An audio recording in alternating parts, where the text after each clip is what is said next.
Hello everyone, this is Marshall Gittler, Head of Investment Research here at FXPRIMUS, bringing you my North American opening market comment for Tuesday, June 28th. The dollar is pretty stable at midday in Europe today. There haven't been many big swings from this morning, which is significant in itself. No change is news.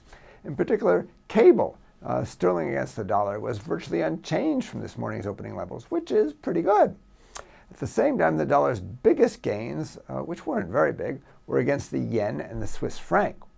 This suggests the market's reaching an equilibrium level versus sterling, and some of the risk aversion trades are starting to fade, or starting to come off. So if you're a risk taker, this might be a good time to look at going into carry trades.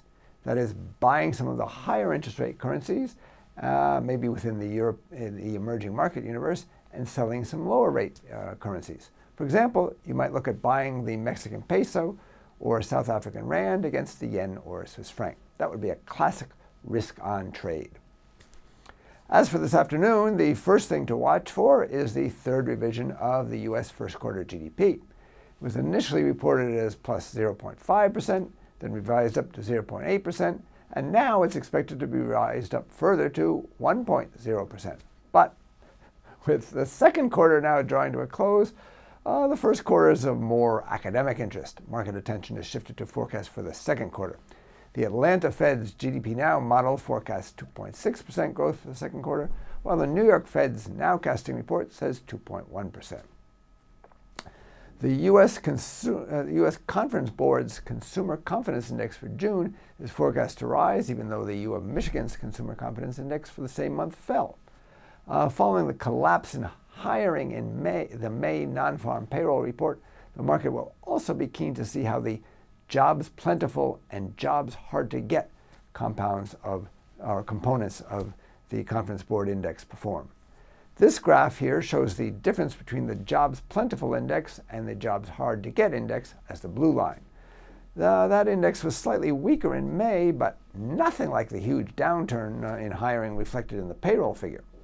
So if the job index in the Conference Board index improves, the dollar could stand to gain, assuming anyone's paying attention to such things still.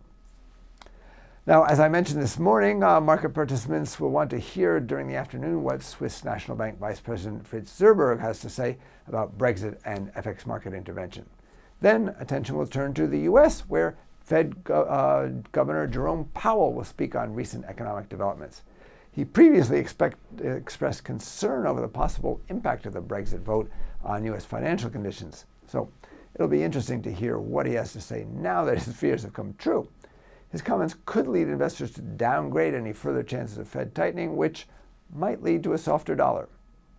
This is Marshall Gittler, Head of Investment Research at FXPRIMUS.